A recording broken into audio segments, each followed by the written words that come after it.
시편 23편 오늘 5절 말씀을 보면 푸른 풀밭에서 이제 들판에 차려진 잔치 자리로 장면이 바뀝니다. 다윗은 이 잔치의 이미지를 가지고 우리 하나님을 소개합니다. 우리 인생에 힘들고 어려운 순간들이 있을 때에 하나님이 나를 어떻게 인도하셨는지를 이 잔치의 이미지를 가지고 소개를 합니다. 우리는 완전하지 않은 세상에서 살고 있습니다. 천국이 아닌 이 세상에 살고 있습니다. 그렇기 때문에 누군가를 통해서 상처를 받곤 합니다. 때로는 사고로, 때로는 병으로 상처를 받긴 하지만 그러나 그 어떤 것보다도 우리에게 가장 큰 상처를 입히는 것은 사람들과의 관계입니다. 그래서 인생은 관계라고 말할 수 있습니다. 따지고 보면 우리가 느끼게 되는 행복, 불행은 사람들의 관계에 따라서 좌우되곤 합니다. 아무리 좋은 일을 한다고 해도 그 좋은 일을 나눌 사람이 없으면 불행해집니다. 내가 무엇을 하느냐도 중요하지만 누구와 함께 그 일을 하냐가 정말 중요합니다. 내가 예수를 믿든 안 믿든 관계없이 우리의 삶 속에는 원수가 생깁니다. 그런데 원수가 생기면 우리의 삶이 참 피곤해집니다. 고달파집니다. 원수가 있다는 사실 자체가 우리에게 충격을 줍니다. 세상에 나를 미워하는 사람이 있어요. 세상에 내가 잘 되는 걸 싫어하는 사람이 있다는 것을 깨닫게 되면 참 마음이 힘듭니다. 그저 열심히만 일하면 되는 줄 알았는데 그게 아닌 거예요. 내 가는 길에 막아서고 있고 시비를 거는 사람이 있습니다. 내가 어떤 일을 하면 박수 쳐줄 거라고 생각을 했는데 박수 쳐주기는커녕 나를 비난하는 사람이 있다는 것을 알게 되면 우리의 마음에 상처를 받게 됩니다. 그런데 이상하게도 이놈의 원수는 꼭 외나무 다리에서 만나요. 만나고 싶지 않은데 만나요. 피하고 싶은데 자주 만나요. 다윗에게 원수가 있었습니다. 다윗은 얼떨결에 민족의 영웅이 됐어요. 형들이 근무하고 있는 군대에 위문을 하러 갔습니다. 그리고 그곳에서 골리앗의 목소리를 듣죠. 할례도 안 받은 것이 하나님의 이름을 욕되게 하는 것에 의분을 느낀 다윗이 그만 전쟁터로 뛰어들어갑니다. 다 말렸지만 그러나 하나님의 이름을 욕되게 하는 것을 견딜 수가 없었습니다. 사울도 하나님의 이름을 들고 나오는 다윗을 막을 수가 없었어요. 그래서 자기가 입던 갑옷과 투구를 줬습니다마는 사이즈가 안 맞았잖아요. 사울은 다른 사람보다 이 어깨 위였다고 그래요. 그러니까 사울이 쓰면 사울의 어깨 정도의 사람들의 얼굴이 걸칠 정도로 이렇게 등치가 달랐어요. 그러니까 옷 사이즈가 아마 트리플 X 사이즈 정도가 되지 않았을까. 근데 다윗은 스몰 사이즈였거든요. 이걸 써봤자 아무 소용이 없잖아요. 그래서 내려놓고 자기가 늘 양떼를 지킬 때 사용했던 그 물맷돌을 들고 전쟁터에 나갑니다. 그곳에 하나님의 도우심으로 골리앗이 무너지죠. 여러분, 다윗이 그 골리앗 앞에 섰던 것은 무슨 야심찬 계획을 가지고 내가 성공하겠다 이런 계획을 갖고 나간 것이 아니었습니다. 얼떨결에 하나님이 그를 사용을 하셨던 겁니다. 그런데 자기의 갑옷까지 주면서 나가서 싸우라고 했던 사울이 골리앗을 쳐부시고 돌아오면 박수 쳐줄 거라고 생각을 했는데 그게 아닙니다. 사울의 가슴 속에는 비수가 숨겨져 있었습니다. 질투의 화신이 되었습니다. 다윗은 만만이라고 하고 사울은 자기는 천천이라고 이야기하는 그 여성 팬들에게 상처를 받은 겁니다.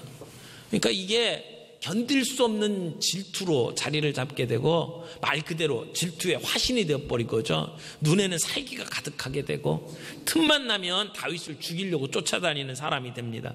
여러분, 다윗에게는 원수가 있었습니다. 뿐만 아니라 그 원수가 멀리 있지 않았습니다. 본문에 보니까 원수의 목전에서, 그러면 눈으로 지켜보고 있는 거잖아요. 멀리 있는 게 아닙니다. 아주 가까이에 있는 겁니다. 다윗에게 원수는요, 멀리 있는 사람이 아니었습니다. 그 나라의 왕이 나중에는 가장 자기의 목숨처럼 사랑했던 친구의 아버지입니다. 그리고 골리앗을 무너뜨리고 난 다음에는 약속한 대로 딸을 주었기 때문에 사울왕은 장인이 됩니다. 장인과 사위의 관계입니다. 그런데 원수가 돼버렸습니다. 다윗이 뭔가를 잘못하지 않았어요. 다윗이 이 원수 맺는 것에 일조하지 않았습니다. 자기의 의도한 바가 아닙니다. 그럼에도 불구하고 원수가 생깁니다. 그런가 하면 다윗의 목숨을 노렸던 또 다른 사람이 있죠. 압살롬이라고 하는 아들입니다. 이 압살롬은요, 자기하고 배가 다른 이복 동생 암논이라고 하는 그 동생이 이 압살롬의 친동생 누이인 그 다말을 강제로 범하게 됩니다. 강간을 한 거죠. 그러니까 압살롬이 치밀한 계획을 세워서 자기의 형제를 죽입니다. 그것이 다윗에게 엄청난 분노를 일으켰죠. 그래서 압살롬은 왕궁에서 쫓겨납니다. 그래서 방랑 생활을 할 수밖에 없었는데, 시간이 흐른 뒤에 다윗이 압살롬을 용서하고 왕궁으로 불러들였습니다. 그런데 그것이 완전한 용서가 아니었습니다. 말로는 용서를 하고 왕궁에 들여왔지만 다윗의 마음속에는 아직까지 해결되지 않은 분노가 있었어요. 그래서 그를 용서했지만 그를 끌어안지 못했습니다. 아버지의 인정을 받지 못했던 압살롬은 왕궁에 살면서도 이렇게 주변에 배회하는 인물이 되어버립니다. 그러다가 그 마음속에 남아있는 앙금이 애증으로 바뀌죠. 그리고는 결국 아버지에게 반역의 칼을 들게 된 겁니다.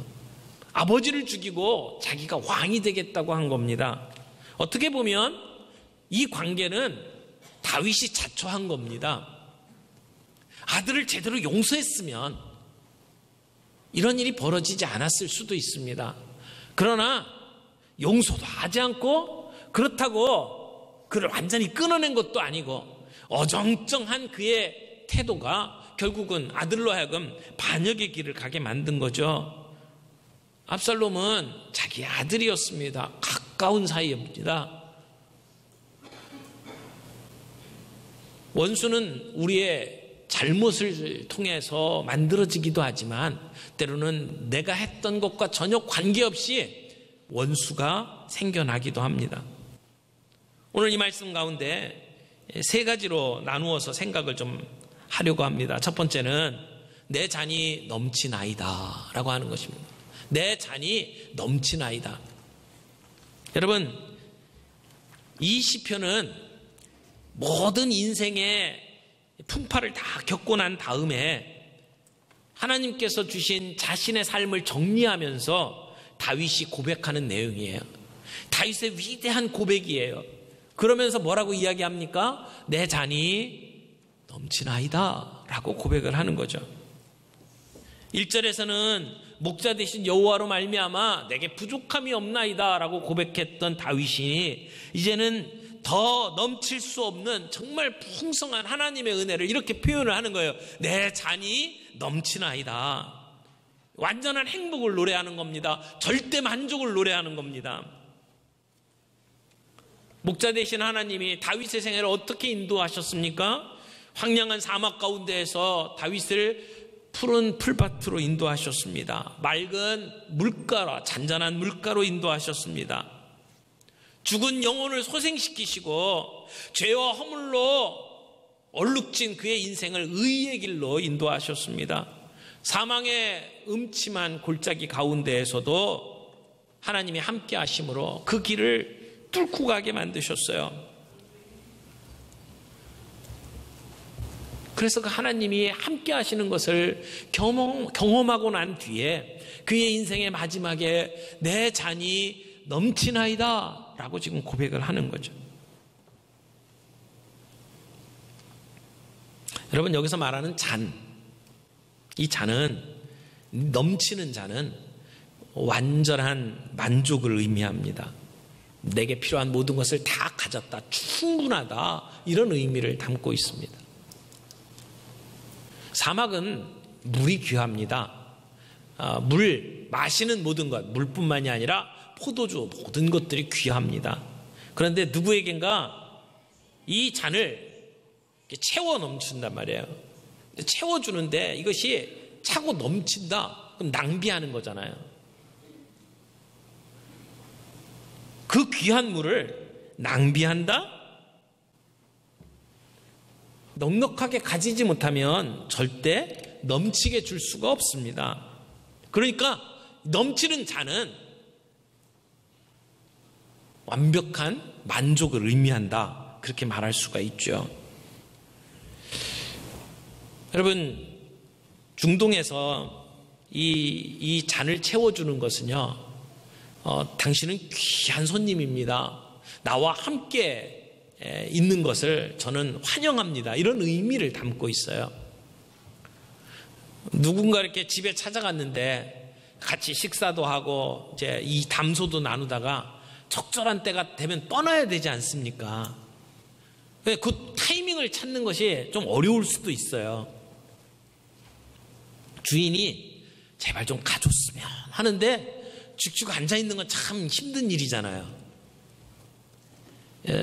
할아버지 할머니 집에 손주들이 이렇게 가가지고 이렇게 놀면 처음은 되게 좋아합니다.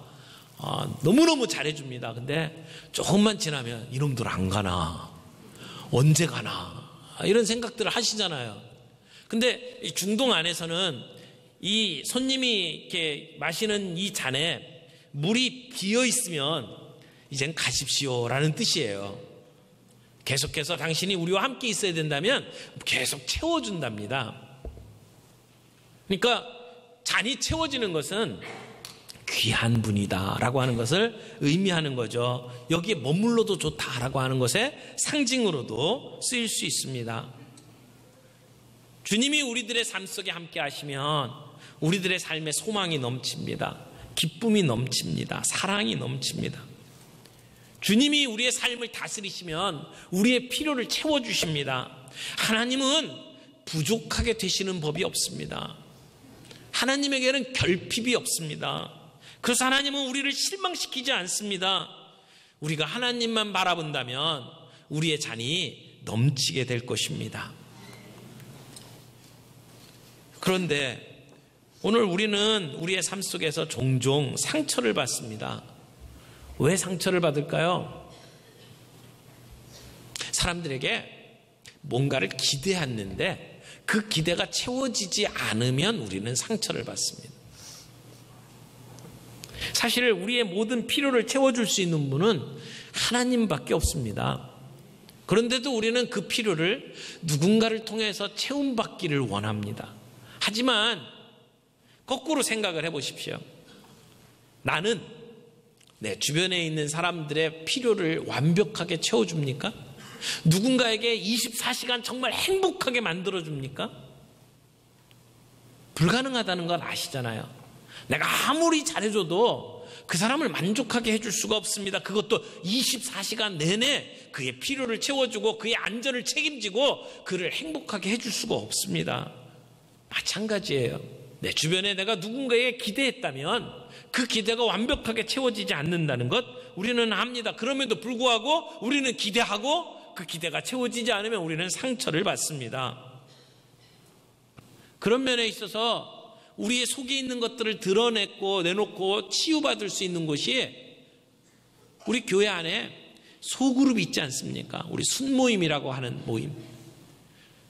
여러분, 우리가 이렇게 예배를 드릴 때는 우리의 마음을 내어놓을 수 있는 방법이 없어요. 그러나 작은 모임 안에서는 함께 서로를 위로하고 격려하고 서로를 위해서 기도해주는 그 모임 안에서는 때로는 내가 겪고 있는 어려운 문제, 힘든 문제들을 내어놓고 말할 수가 있습니다. 그 안전한 장소, 그곳에서 하나님이 우리의 삶 속에 역사하시는 것들을 우리가 경험하게 되지 않습니까? 어떤 사람들은 그저 근심과 염려만 합니다. 발을 동동 구르면서 어떻게 하면 좋겠느냐고 이야기를 합니다. 어떤 사람은 그것을 분노로 표출하기도 하고 어떤 사람들은 사람들을 향해서 원망을 쏟아놓습니다. 그러나 우리가 어떤 사람에게 원망을 하고 그 사람에게 복수할 마음으로 우리의 마음을 다진다고 해도 그것이 우리의 상처를 해결하는 것은 사실 아닙니다.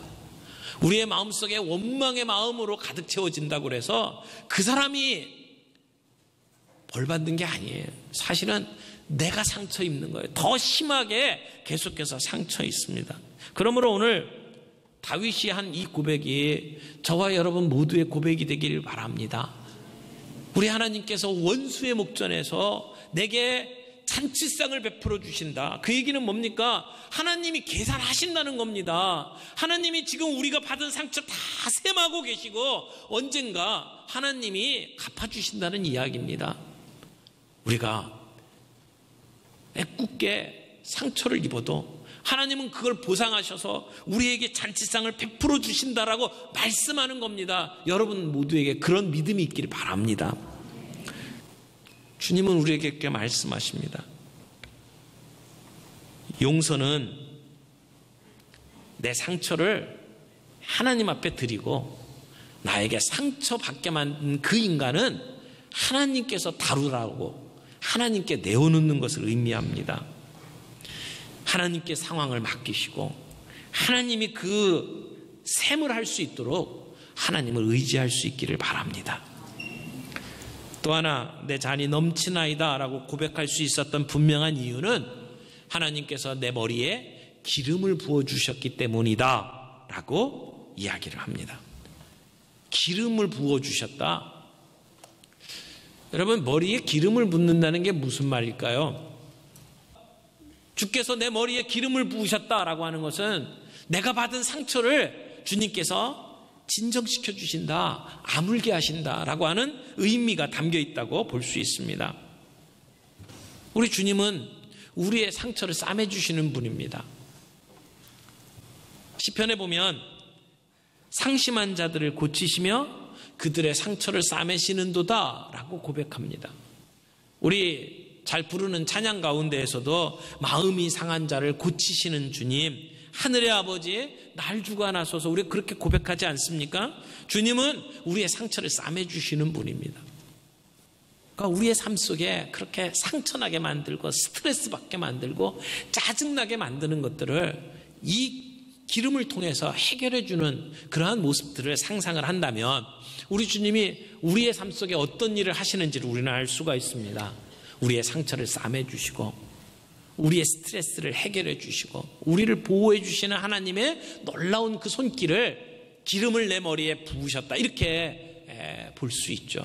그러나 또 하나의 관점이 있습니다. 그것은 이 유대인들에게 있어서는 하나님께서 어떤 사람들을 불러서 사람들을 세울 때 기름을 부었습니다. 특별히 왕과 선지자와 제사장을 세울 때에는 그 머리에 기름을 부었습니다. 다윗은 어렸을 때에 그 경험을 했습니다. 사울이 점점 포악해져 가고 하나님 중심으로 살지 못하고 처음에는 겸손한 것 같았는데 그의 삶 속에 하나님 중심이 아닌 자기 중심의 사람으로 변화되는, 그래서 이 백성들이 사울 때문에 고통당하는 모습을 사무엘이 지켜보면서 마음앓이를 했어요. 가슴앓이를 했어요. 그래서 슬퍼하면서 지낼 때 하나님께서 사무엘에게 말씀하십니다. 네가 언제까지 이렇게 슬퍼만 하겠느냐? 내가 한 왕을 예선해 놓았으니까 가서 그에게 기름을 부어라. 그래서 사무엘이 기름병을 들고 여행을 갑니다. 그런데 이것은 비밀리에 갈 수밖에 없습니다. 왕을 세우기 위해서 기름을 부으러 이렇게 들고 간다? 그러면 사울왕이 금방 알아챌 겁니다. 큰일 나는 거죠. 그래서 제사를 드리러 간다고 이야기를 하고 이새의 집에 갑니다. 그리고 그 집 아들들을 불러서 제사를 드리고, 그리고는 그 가운데 하나님이 예선해 놓은 왕을 찾는 거죠. 근데 큰아들을 보니까 너무너무 멋지게 생겼어요. 정말 멋지게 생겼고 힘있게 생겼고, 그래서 그에게 기름을 부으려고 할 때 하나님께서 막죠. 사람은 외모를 보지만 나 여호와는 중심을 본다. 여러분, 사람들은 늘 외모로 사람을 판단합니다. 사실 사울 왕이 외모로 뽑힌 사람입니다. 다른 사람보다 등치가 크고요, 잘생겼고요, 그리고 겸손해 보였어요. 그래서 그를 왕으로 세웠거든요. 사람이 생각하는, 사람이 뽑은 왕은 사울이에요. 근데 사람이 아닌 하나님이 보시는 중심으로 뽑은 왕이 다윗이죠. 사무엘은 똑같은 기준을 가지고 사람을 뽑으려고 했던 겁니다. 하나님이 아니라는 거예요. 그래서 그 자리에 있지도 아니한 막내 아들을 불러서 그 다윗에게 기름을 붓게 됩니다. 다윗은 어렸을 때에 그 기름 부음의 의미를 알고 있었을 겁니다. 자기는 한낱 목독입니다. 형처럼 그렇게 잘생긴 사람도 아닙니다. 가족들 사이에서는 왕따 당하는 사람이었습니다. 정말 보잘것없는, 가족들 예배에도 끼지 못하는 그런 자기를 불러서 기름을 부어주시고 목동으로 하여금 이스라엘 전체의 목자가 되게 만드는 하나님의 역사를 경험한 것이 다윗 아닙니까? 그러니까 다윗은 기름으로 내 머리에 부으셨다, 그렇게 고백할 수 있다고 생각을 합니다. 여러분, 인간이 보기에 별 볼 일 없는 것 같은 자를 기름 부어 사용하시는 하나님, 그 하나님을 다윗이 지금 고백을 하는 겁니다. 오늘 우리에게 그 기름 부음이 있습니까? 그 기름 부음은 단지 목사나 선교사에게만 해당되는 문제가 아닙니다. 우리 모든 성도들에게 동일한 문제입니다. 우리의 삶의 모든 영역에 해당되는 것입니다. 그 주님의 기름 부으심이 저와 여러분에게 있습니까? 하나님의 부르심 때문에 내가 오늘 이 자리에 있고 보잘것없고 능력없고 아무것도 아닌 우리를 들어서 사용하시는 하나님의 능력의 손을 우리가 경험하고 있습니까? 기름을 부었다는 것은 하나님이 부르셨다는 겁니다. 하나님이 다스린다는 이야기입니다. 하나님이 내 삶을 다스리시면 내 마음대로 살 수가 없습니다. 내 마음대로 죽을 수도 없습니다. 내 마음대로 그만둘 수 없습니다. 하나님이 나를 들어 사용하시기 때문에 그렇습니다. 오늘 이 고백을 다시 한번 마음속에 담아보시길 바랍니다. 주께서 내 원수의 목전에서 내게 상을 차려주시고 기름을 내 머리에 부으셨으니 내 잔이 넘치라이다. 여러분, 이 고백을 하는 다윗이 누굽니까? 하나님의 부름을 받았고 하나님의 쓰임을 받았어요. 하나님의 놀라운 은혜를 경험했음에도 불구하고 그는 살인하고 간음한 사람입니다. 실수했습니다. 자기의 실수로 말미암아 7만 명이나 되는 백성이 죽임을 당하는 그런 끔찍한 일을 저질렀던 사람입니다. 그런데도 하나님은 여전히 다윗을 사랑하십니다. 그리고 내 마음에 합한 자라고 말씀하십니다. 자신에게 의로운 것이 하나도 없는데도 불구하고 내 인생을 들어서 사용하시는 그 하나님을 향해서 다윗은 그렇게 고백을 하는 겁니다. 내 잔이 넘치나이다. 우리의 인생의 빈잔을 누가 채워줍니까? 우리 하나님이 채워주십니다. 누군 다른 사람이 아닙니다. 남편이나 아내나 우리의 자식이나 부모가 아닙니다. 하나님이 채워주시는 겁니다. 파스칼은 빵빵새에서 이런 얘기를 했죠. 모든 사람 마음속에는 하나님만이 채울 수 있는 공간이 있다. 하나님만이 채울 수 있는 공간, 하나님만이 채워주시는, 우리의 인생의 빈잔을 하나님만이 채워주실 수가 있다. 그래서 내 잔이 넘치나이다. 우리의 인생에 우리 모두가 이런 고백을 할 수 있었으면 좋겠습니다. 내 잔이 넘치나이다. 우리의 잔이 넘친다면 하나님은 우리를 특별히 대하시는 겁니다. 우리는 하나님 앞에 소중한 존재입니다. 우리가 누군가의 상처를 받고 힘들어하는 그 순간에도 주님은 우리에게 말씀하십니다. 내가 그 원수들의 목전에서 너에게 상을 차려줄 것이다.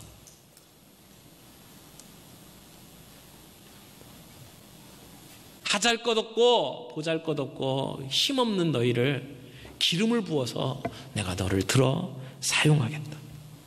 그 주님이 우리의 삶 속에 상을 베풀어주는 놀라운 반전의 은혜, 그리고 우리같이 연약한 자를 기름 부어주시고 사용하시는 하나님의 놀라운 그 역사, 그것을 우리가 경험하고 우리 인생의 마지막에 내 잔이 넘치나이다, 내게는 더 이상 바랄 것이 없다, 그렇게 고백하며 주님 앞에 설 수 있는 저와 여러분이 되기를 바랍니다.